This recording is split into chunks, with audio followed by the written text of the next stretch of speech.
귀한 찬양 감사합니다.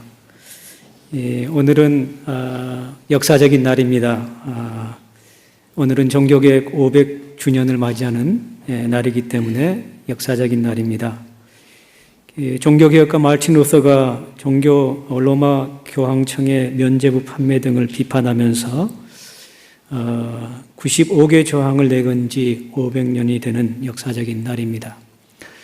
마르틴 루터의 종교개혁으로 인하여 사실은 개신교가 탄생을 했죠.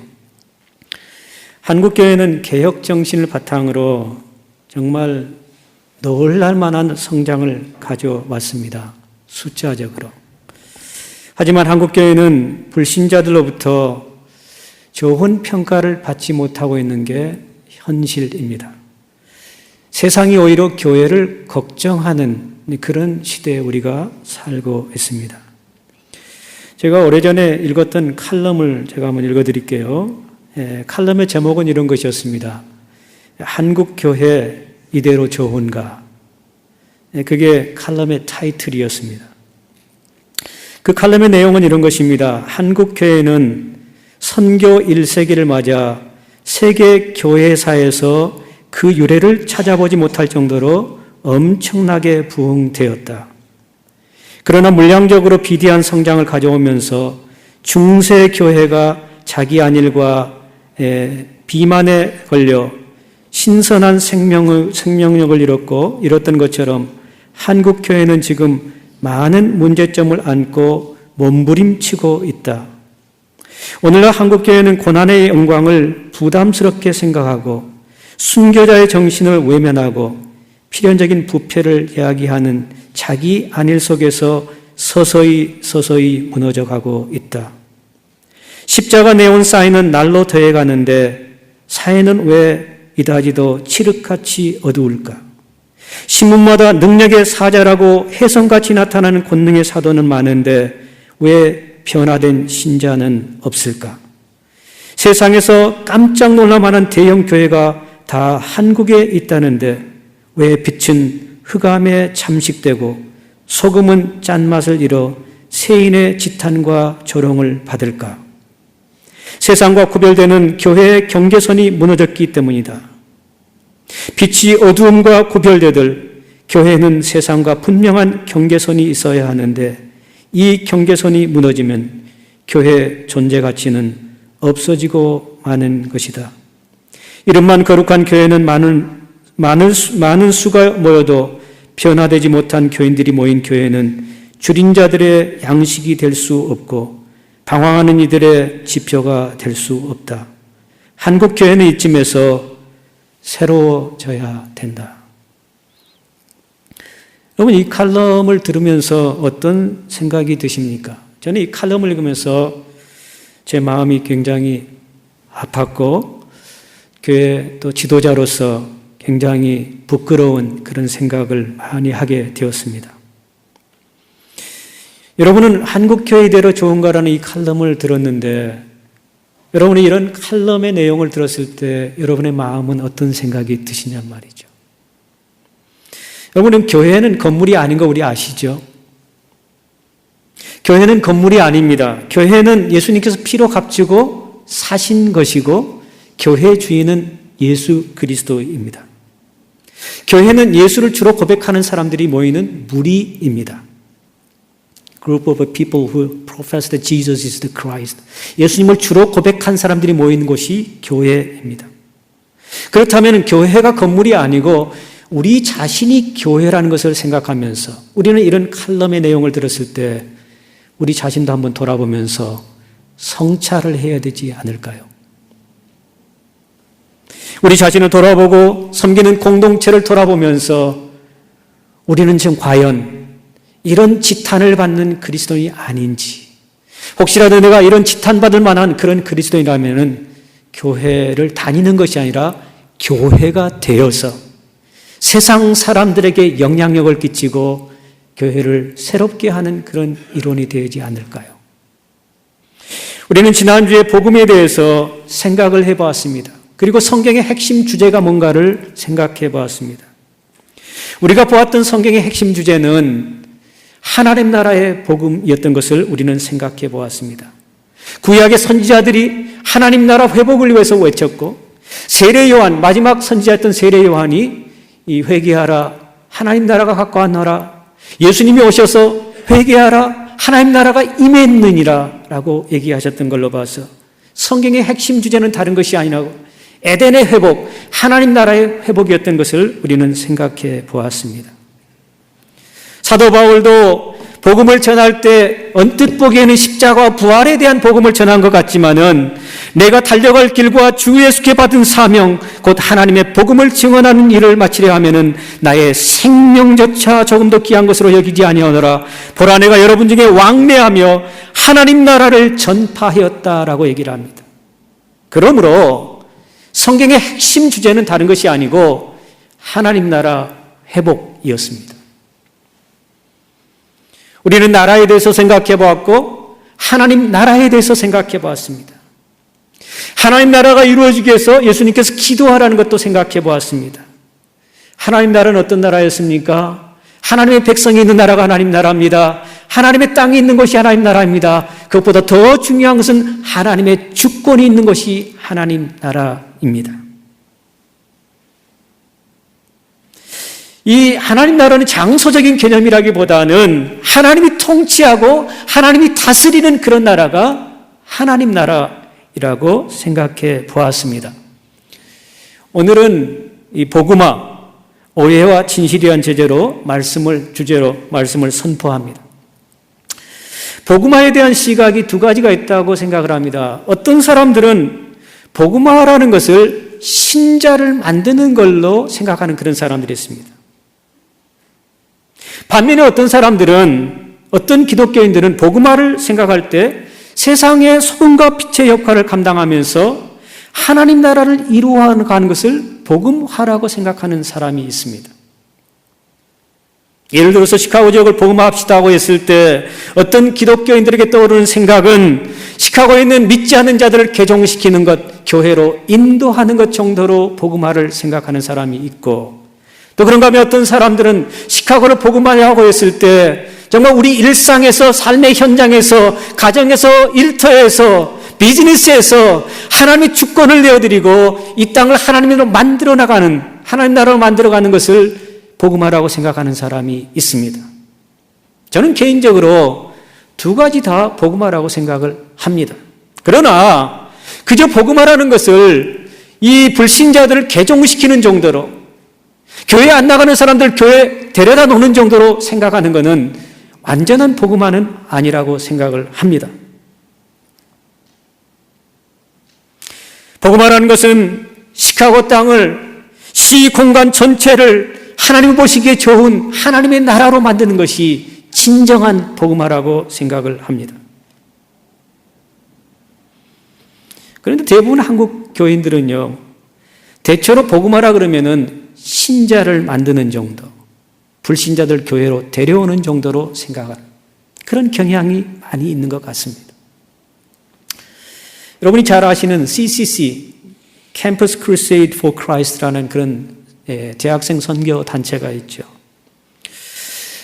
그 선교 단체에서 그 복음을 전할 때 사영리라는 그 조그마한 교재를 사용을 합니다. 그 사영리라는 것은 네 가지 영적인 원리를 얘기하는 건데요. 제1 원리는 하나님은 사랑이십니다라는 것이고, 두 번째 원리는 모든 인간은 죄인이라는 원리입니다. 세 번째 원리는 모든 인간은 죄를 범해서 우리가 사형 언도를 받고 사형 집행 날짜를 기다리지만은 예수님이 오셔서 우리의 죄를 대속해 주셨다는 것이죠. 네 번째 원리는 우리는 개인적으로 예수님을 영접하면 구원을 받는다는 원리입니다. 그 네 가지를 소개해주고 이 자리에서 당신도 예수님을 영접할 수 있고 영접하면 구원을 받습니다라고 얘기해 줍니다. 그리고 나서 이렇게 기도해 보십시오라고 권유를 하죠. 저하고 기도를 같이 한번 해보실까요? 저를 따라서 기도하세요. 주 예수님, 나는 주님을 믿고 싶습니다. 십자가의 죽으심으로 내 값을 담당하시니 감사합니다. 지금 나는 내 마음 문을 열고 예수님을 나의 구주, 나의 하나님으로 영접합니다. 나의 죄를 용서하시고 영생을 주심을 감사합니다. 나를 다스려 주시고 나를 주님이 원하시는 사람으로 만들어 주시옵소서. 이 기도를 따라하게 하고 그 다음에 이 기도가 당신의 마음에 드십니까? 네, 축하합니다. 당신은 오늘 구원을 받았습니다. 라고 얘기를 하죠. 여러분, 예수 믿는다는 게 지적 동의로 끝나는 것인가요? 아니요. 우리 요한복음에 보면은 예수님께서 오병이어 기적을 행했을 때 많은 무리들이 예수님을 따랐습니다. 예수님께서 오병이어 기적을 행하셨던 그곳에서 이 가버나움으로 갔는데 그 현장에서 예수님을 찾지 못해가지고 얼마나 열심으로 예수를 찾았는지 몰라요. 배를 타고 가버나움까지 와서 예수님 언제 여기 오셨느냐고 무리들이 쫓습니다. 그런데 예수님께서 모든 사역을 마치시고 이제 내가 얼마 안 있으면은 예루살렘에 올라가게 되는데 장로들과 대제사장들과 그들에게 고문을 당하고 신문을 당하고 십자가에 죽을 것이다 그랬더니 다들 떠나버립니다. 여러분, 지적인 동의가 우리에게 구원을 확신시켜주는 건 아닙니다. 기도 따라 했다고 구원을 받은 것도 아닙니다. 정말 하나님께서만 아시는 건데요. 우리는 너무나 쉽게 구원을 강요하는 그런 시대에 살아가고 있지는 않는가 생각을 해봅니다. 여러분, 예수 믿는다는 것이 지적인 동의만 하는 것이 아니에요. 예수 믿는다는 것은 예수님을 나의 주인으로 모시고 산다는 것이고 나의 왕으로 모시고 산다는 것이고 주권을 하나님께 드리며 산다는 그런 고백입니다. 예수 믿는다는 것은 우리 인생의 목적을 바꾼다는 그런 것입니다. 우리의 인생관과 가치관과 세계관을 예수님의 사고로 예수님 중심으로 살아간다는 고백이 있어야 되는 것이죠. 진정한 복음화란 그 사람에게 있어서 하나님 나라 안에 들어와 하나님 나라를 꿈꾸고 우리의 삶의 일상에서 하나님 나라를 이루어가는 그것이 진정한 복음화라는 것입니다. 그렇다면은 우리 그리스도인들은 어떤 사람들인가? 우리 그리스도인의 인생의 목적이 뭔가? 우리는 왜 이 땅을 살아가는가? 우리는 우리 인생의 목적을 얘기하라면 고상하게 이렇게 얘기합니다. 나의 인생의 목적은 하나님의 영광을 위해서 사는 것입니다. 그런데 실제로 기도하는 거나 신앙생활을 보면은 하나님께 영광 돌리는 삶이 아니라 자기 영광을 위해서 살아가는, 자기 영광을 위해서 하나님을 끌어들이는, 하나님 우리의 도우미로 사용하는 그런 기도를 할 때가 얼마나 많이 있는지 모릅니다. 세상에서 출세하여 남들이 알아주는 위치에 있고 싶어 합니다. 자녀를 위해서 기도할 때 우리 자녀가 공부 잘해서 명문대학에 들어가게 주시옵소서. 대학을 졸업하면 대기업에 들어가게 도와주시옵소서. 세상에서 머리가 될지언정 꼬리가 되지 않게 주시옵소서. 남을 지배하는 위치에 있게 주시옵소서. 그게 응답되면 하나님께 감사하다는 기도를 드립니다. 어떤 분이 논문을 썼는데요. 특별히 우리 동양 사람들하고 유대인들을 중심으로 설문조사를 했습니다. 많은 이 유대인들과 동양계 사람들이 소위 말하는 명문대학에 많이 들어가는 입학을 하게 되는데 그 입학한 학생들 가운데 이 유대인들이나 아시안계들을 이렇게 조사해 보니까 자퇴를 하는 율이 굉장히 많더라는 거예요. 유대인 같은 경우는 명문대학에 들어가서 자퇴를 하는 그 퍼센티지를 보니까 11.5%가 자퇴를 했고요. 인도계 사람들은 21%가 자퇴를 했고 중국계 사람들은 25%가 자퇴를 했다고 합니다. 이거는 1985년부터 2007년 사이에 명문대학에 들어간 유대인들과 아시안계 학생들 대상으로 조사한 설문입니다. 여러분, 한국계는 몇 퍼센트 정도 될까요? 네? 27%? 한국계 학생들은 44%가 자퇴를 한다고 합니다. 여러분, 왜 그런 현상이 일어난다고 생각을 하십니까? 우리 부모들의 목표는, 우리 학생들의 목표는 뭐예요? 명문대에 들어가는 것입니다. 명문대에 들어가서 내가 무엇을 공부하고 그 공부한 것을 가지고 어떻게 하나님 나라를 이루어가는 그런 목표가 아니고 명문대에 들어가는 게 목표입니다. 명문대에 들어가서 공부하는 게 쉽습니까? 쉽지 않습니다. 자기 어떤 목적과 어떤 인생의 목표를 정하지 않고 부모님들이 원해서 아니면 자기가 명문대 들어가고 싶어 열심히 공부해서 들어갔지만은 그 공부하는 과정 속에 그 학문이 자기하고 맞지 않고 별 의미를 느끼지 못한다면은 자퇴를 할 수밖에 없는 것이지요. 우리 부모님들은 자식들을 위해 그렇게 기도했고 우리 자신 또한 그렇게 기도하는 경우가 너무나 많이 있습니다. 최고가 되어 하나님을 위한 삶을 사는 것이 하나님께 영광을 돌리는 삶이라고 생각하는 그런 경우가 많이 있다는 것이죠. 하지만 그것이 과연 하나님께 영광을 돌리는 삶일까요? 오히려 나의 영광을 구하는 그런 삶이 아닐까요? 나의 행복을 위한 그런 영광을 위한 그런 삶이 아닐까요? 어쩌면 하나님을 빙자하여 하나님 우리의 도우미로 삼아 나의 어떤 영광, 내가 가지고 싶어하는 그런 어떤 것들을 구하는 그런 어떤 신앙생활을 하고 있지는 않는가요? 이쯤에서 우리는 우리 자신을 한번 돌아볼 필요가 있다고 생각을 합니다.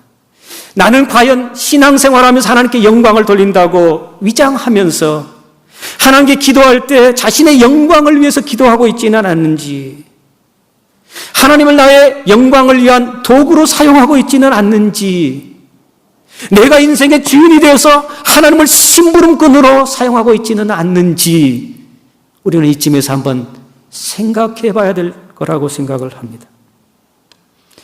어떤 사람은 교회 생활 열심히 합니다. 예배 한 번도 빠지지 않습니다. 나름대로 신앙생활 열심히 합니다. 교회 안에서만. 근데 월요일서부터 세러데이까지 삶이 실종돼 버립니다. 마치 와이파이처럼 세상에서는 와이파이가 터지지 않는, 세상 사람과 별반 다르지 않는 그런 인생을 살아갈 때가 너무나 많이 있습니다. 먼데이 through Saturday가 실종되어 있는, 자기 영광을 위해 살아가는, 자기 안일함과 평안을 위해 살아가는 그런 삶을 살고 있다는 것이죠. 여러분, 하나님 나라는요, 하나님 나라는 하나님이 다스리는 나라고 하나님이 통치하는 나라고 하나님이 주권을 가지고 이끌어가는 나라가 하나님 나라입니다. 사탄의 나라는, 우리의 나라는 하나님 나라가 배치되는 그런 나라이겠죠. 하나님 나라가 이 땅에 이루어지기 위해서는 내 나라가 없어져야 됩니다. 그래야 Thy kingdom come, 하나님 나라가 임하는 것이죠. 특별히 종교개혁 500주년을 맞이해서 우리 자신을 돌아보면서 정말 제가 읽었던 칼럼에 그 사람이 얘기했던 것처럼 우리 자신이 교회로서 세상 사람들과 별반 다르지 않는, 사회에 영향력을 미치지 못하는, 겉으로 경건은 있으나 실제로 경건이 없는 그런 삶이 되지 않았으면 좋겠습니다. 그렇다면 참된 경건이 뭔가? 성경이 말하는 진정한 경건의 삶이라는 건 뭔가? 우리가 경건의 삶을 삶으로 하나님께 영광을 돌릴 수 있는데 우리는 어떻게 해야 경건의 삶을 살 수 있는가? 어떤 사람들은 경건을 얘기할 때 어떤 개인적인 차원에서 영성을 쌓고 습관과 성품을 변화시키는 그 정도로 경건 생활을 한다고 이해하는 사람들이 있습니다. 마치 고대 사막에 들어가 수도 생활하는 수도사들처럼 자신이 정말 묵상하고 또 우리 습관을 바꾸고 또 하나님과 좋은 관계를 가지면서 그렇게 사는 것이 영성이 풍부하고 경건한 삶을 산다고 생각하는 사람이 있습니다. 또 어떤 사람은 참된 경건은 내 안에 있는 어떤 종교적인 심성을 고양하고 함양한 것이 아니라 나의 나됨을 정말 하나님 앞에 고백하며 하나님의 은혜만을 의지하며 하나님만을 예배하는 영적인, 일상에서 영적인 예배를 드리는 것을 경건한 삶이라고 생각하는 사람들이 있습니다. 제가 경건에 대한 그 성경 구절을 찾아보니까요, 야고보서 1장에 이렇게 나와 있더라고요. 하나님 아버지 앞에서 정결하고 더러움이 없는 경건은 곧 고아와 과부를 그 환난 중에 돌아보고 또 자기를 지켜 세속에 물들지 아니하는 이것이니라. 여기서 고아와 과부를 돌본다는 것은 교회 공동체 내 연약한 이웃을 돌보라는 말입니다. 그리고 세상 사회에서 약자들을 돌보라는 그런 말이 되겠죠. 예수님께서도 마태복음 25장에 이런 말씀을 하십니다. 인자가 자기 영광으로 모든 천사와 함께 올 때 자기 영광의 보좌에 앉으리니 모든 민족을 그 앞에 모으고 각각 구분하기를 목자가 양과 염소를 구분한 것 같이 하여 양은 오른편에 염소는 왼편에 두니라. 그때 임금이 그 오른편에 있는 자들에게 이르시되 내 아버지께 복을 받을 자들이여 나와서 창세로부터 너희를 위하여 예비된 나라를 상속받으라. 내가 줄일 때 너희가 먹을 것을 주었고 목마를 때 마시게 하였고 나그네 되었을 때 영접하였고 헐벗었을 때 옷을 입혔고 병들었을 때 돌보았고 옥에 갇혔을 때 와서 보았느니라. 이에 의인들이 대답하여 이르되 주여 우리가 어느 때 주께서 줄이신 것을 보고 음식을 대접하였으며 목마르신 것을 마시게 하였나이까? 어느 때 나그네 되신 것 보고 영접하였으며 헐벗은 것을 보고 옷 입혔나이까? 어느 때 병드신 것이나 옥에 갇힌 것을 보고 가서 배웠나이까 하리니 임금이 대답하여 이르시되 내가 진실로 너희에게 이르노니 너희가 여기 내 형제 중에 지극히 작은 자에게 한 것이 곧 내게 한 것이니라.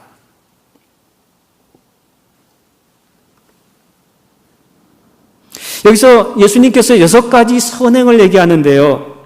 이 말씀은 어떻게 구원받는 그 방법을 얘기해 주는 것은 아닙니다.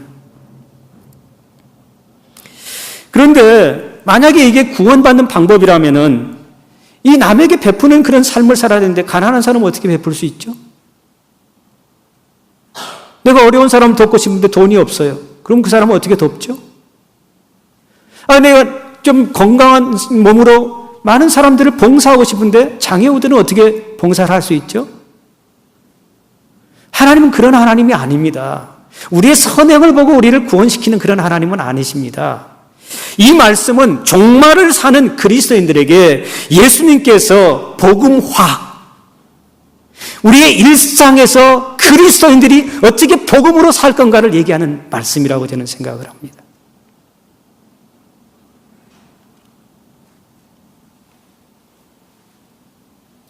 어떤 사람이 그런 얘기를 하더라고요. 자기가 다른 나라로 유학을 갔는데 유학을 마치고 한국으로 돌아갈 생각을 했기 때문에 물건을 고를 때 자기는 좋은 물건, 오래 쓸 물건을 고르지 않고 물건을 사고 다시 그것을 한국에 돌아갈 때 팔 때 얼마인지 가격을 흥정하면서 그 물건을 샀다고 하더라고요. 우리는 여기서 사는 것이 다가 아니죠. 우리는 하늘나라의 시민권을 가지고 있는 사람들이죠. 이 땅에 우리가 쓰던 거, 우리가 소유했던 모든 것들을 남겨놓고 가야 되고 다른 사람 우리 걸 테이크오버해서 사는 그런 삶입니다. 우리는 이 땅에서 나그네 인생을 사는 사람들이에요. 그렇다면은 우리가 이 땅에 살면서 그리스도인으로서 복음으로 살아야 되는데 하나님 나라를 꿈꾸며 살아야 되는데 왜 자기 영광을 구하려고 하십니까? 다 놓고 가는 것인데. 제가 엊그제 이 뉴스를 들으면서 참 가슴이 아팠습니다. 강서구에 특수학교를 세우려고 하는데 찬반 여론이 대단합니다. 그것을 반대하는 사람들은 왜 우리 강서구에 하나 또 있는데 특수학교를 또 하나 만들려고 하느냐. 이 서울에 25개 구가 있는데 특수학교가 없는 데다 세우지 왜 강서구에 또 하나를 만들려고 하느냐. 서울시장이 교육 감이 나와서 어떤 구에는 4개 있는 구도 있습니다. 어떤 구는 없는 구도 있습니다. 한국의 님비 현상이 이런 님비 현상. 님비라는 것은 not in my backyard. not in my backyard. 내가 사는 지역에는 장애우들이 들어와서는 안 돼. not in my backyard. 그 사람들이 들어오면은 땅값이 떨어지고 집값이 떨어지기 때문에 not in my backyard. 특수학교가 내 backyard에 들어오면 안 된다는 거예요. 그게 님비 현상, 님비 현상. 반대하는 사람들이 뭘 주장하는가 봤더니 우리 그 지역은 허준 거리가 있습니다. 관광 명소로 허준거리가 있습니다. 아니, 허준거리가 있는 동네에 장애우들이 들어가면 더 어울리지 않을까요? 허준이라는 의사가 생명을 더 소중하게, 자기 어떤 사회적인 위치나 그런 것을 포기하고 생명을 위해서 달려간 사람 아니, 사회적인 약자들, 병자들을 돌보는 그런 사람 아니었습니까? 그런 허준거리가 있는 강서구에 특수학교, 장애우들이 다닐 수 있는 그런 학교를 세우는 게 그게 더 바람직하고 어울리지 않을까요? 제가 더 가슴이 아팠던 거는 장애우들 부모들이 비장애우들 앞에 무릎을 꿇고 도와달라고 호소하는 그 모습을 볼 때 정말 가슴이 찢어졌습니다. 왜 그 부모들이 비장애우들 앞에서 무릎을 꿇고 호소를 해야 되냐? 왜 잘못했다고 얘기를 해야 되냐고. 우리 한국 사람이 옛날에 장애우들이 태어나면 그 가정에 뭔가 조상대대로 무슨 죄를 지었기 때문에 그런 사람이 태어났다고 잘못된 인식을 가지고 있는데,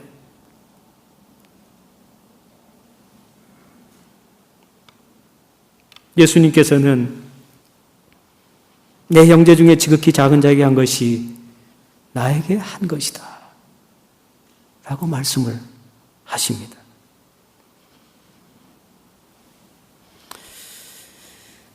빌 게이츠가 그런 얘기했다고 그러죠. Life is not fair. 인생이 페어하지 않대요. Just get used to it. 이 빌 게이츠는 자기에게 그런 많은 물질을 준 것을 자기가 능력이 있어서 자기가 열심히 해서 그렇게 됐다고 생각하지 않는 사람. 그 돈을, 물질을 하나님의 은사로 생각하는 Life is not fair. Just get used to it. 그대로 받아들여요. 어떤 사람 열심히 일해도 돈이 안 모이는 사람이 있어요. 근데 대충 해도 모이는 사람이 있어요. 그런 걸로 봐서 물질의 축복도 하나님의 은사 가운데 하나고 그 주신 은사를 하나님 나라에 합당하게 사용하는 게 더 중요하겠죠. 한국 사람들은 사람 대접하는 것을 잘하는 그런 문화를 가지고 있는 백성들입니다. 그런데 문제가 뭔지 아세요? 자기하고 잘 아는 사람에게만 대접을 잘한다는 것이 문제입니다. 모르는 사람은 초대할 생각을 안 합니다. 엊그제 그 허리케인 하비, 이게 휴스턴 지역에 완전히 폭우가 쏟아져가지고 시 전체가 물에 잠겼잖아요. 그래서 우리 노예에서 피해를 본 그 지역에는 교회들이나 휴스턴 시민들을 위해서 모금을 했습니다. 모금을 했는데, 여러분, 우리 교회가 우리 노예에서 제일 많이 헌금한 거 아세요? 이제는 안타까운 건요, 한 사람이 너무 대부분을 했다는 것입니다. 대부분의 우리 교인들은 거기에 동참하지 않았다는 것입니다. 여러분, 그 사람들이 나의 이웃이라면은, 나의 친척이라면은, 나의 자녀 가운데 그런 피해를 보았다면은 우리는 열심히 할 것입니다. 그러나 우리하고 전혀 상관없는 사람들이 그런 어려운 일을 당하고 있을 때 우리는 그리스도인으로서 교회로서 무엇을 해야 되는 것인지. 여러분, 손님 대접의 범위를 넓힐 수 있기를 바랍니다. 미국 사람들은 손님 대접해 놓고요, 식사 시간이 됐는데 차 한 잔 준비해 놓고 있어요. 좀 매정하다고 생각되십니까? 근데 그 사람들의 목적은 먹는 게 아니고 같이 만나서 교제하는 것이 목적이기 때문에 그래요. 우리나라 사람들은 사람을 초대하는데 부담을 느낀 게 왜 부담을 느낍니까? 사람을 초대해놓고 음식을 차려놔서 하면 이게 안 되는 거잖아요. 음식 준비하느라고 시간 다 보내. 자매님들은 음식 준비하는데 또 처리하는데 시간을 다 보내고 진정 앉아서 교제할 시간이 없어요.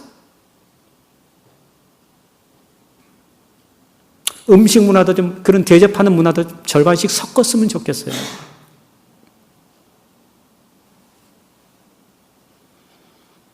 우리의 문제는 대접을 잘하는 그런 문화를 갖고 있지만은 우리 안에서, 가까이 지내는 사람 안에서만 그것을 잘한다는 것이죠.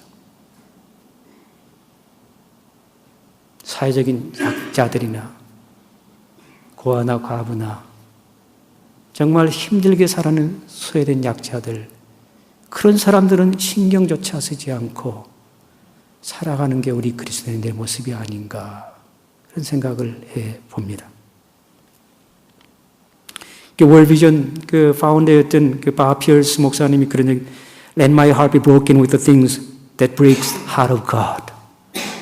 하나님의 가슴을 찢어지게 하는 걸로 인하여 나의 가슴이 찢어지게 해 주시옵소서. Let my heart be broken with the things that breaks the heart of God. 하나님의 마음을 아프게 한 걸로 내 마음이 아프게 해 주시옵소서.